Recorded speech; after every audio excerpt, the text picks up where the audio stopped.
Welcome to the Foolproof FSBO podcast. I'm Tim the FSBO guy, and this is the show that helps homeowners sell their homes without paying that $31,000 agent tax. Hey, every week I'm going to share real strategies, simple tools, and proven checklists that make selling your home yourself safe, fast, and profitable. So if you're ready to keep your equity and stay in control of your sale, you're in the right place. Let's go ahead and dive in.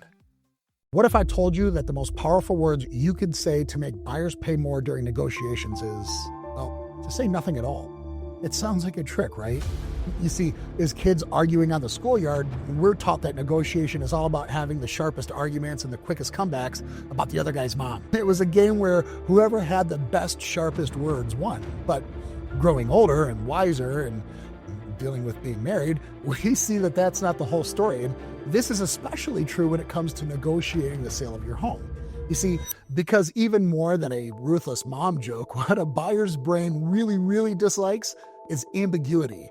It's that discomfort with the unknown. It's a very powerful psychological lever. Now, in this video, I'm going to show you how to use that principle to negotiate a higher price, often without the buyer even knowing how you did it. Let me show you how this works. Let's pretend that you've just received an offer and it's a little lower than you wanted.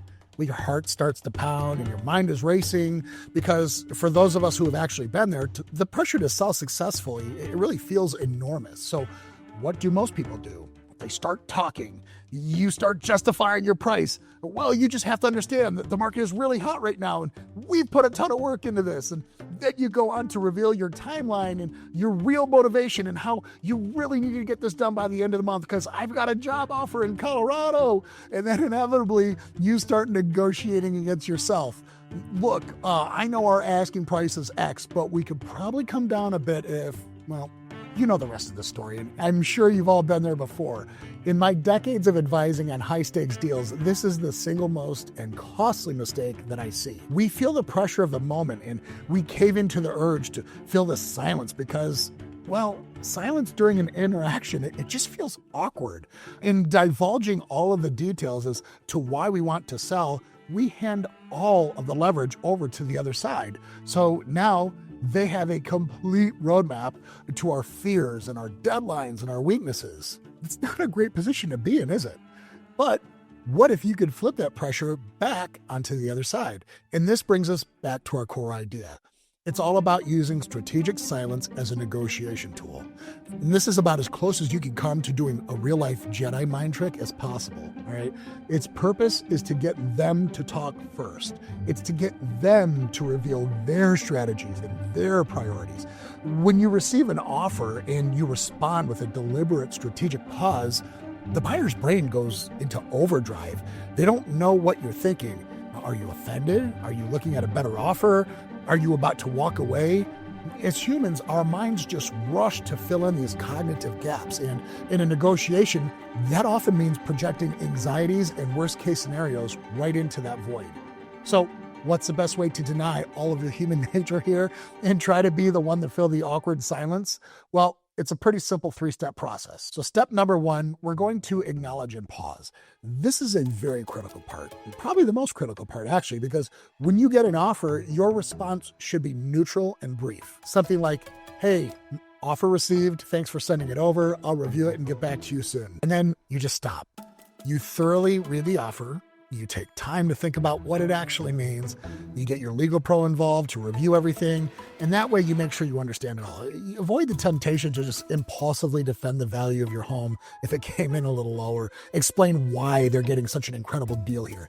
Just sit with it, okay?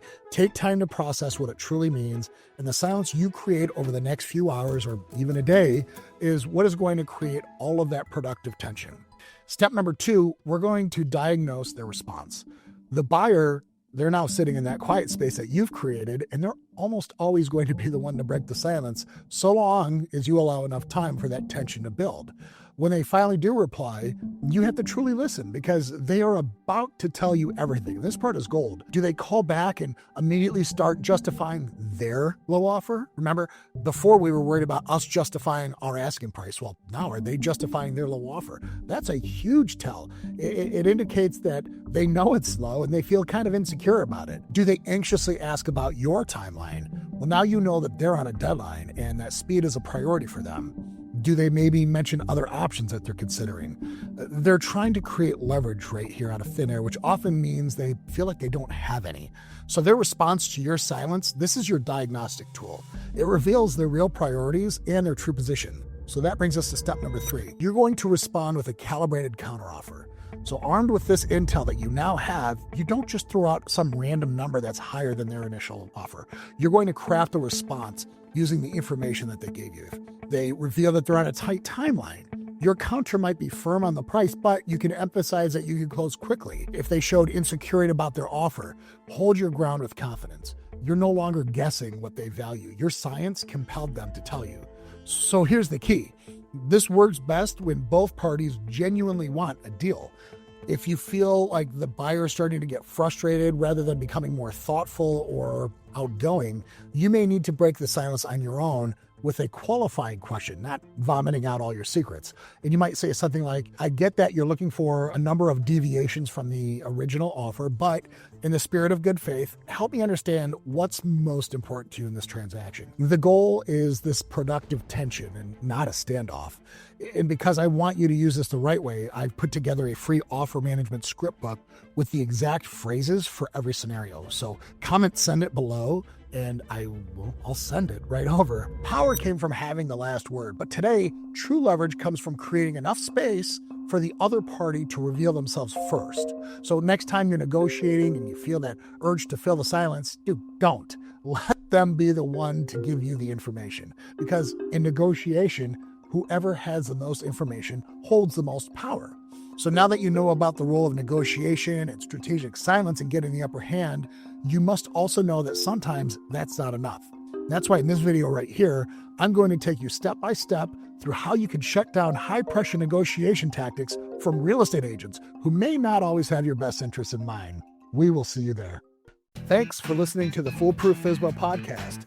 For free tools and step-by-step guides to sell your home with confidence, head on over to foolprooffsbo.com/podcast. That's foolprooffsbo.com/podcast. And we'll see you next week.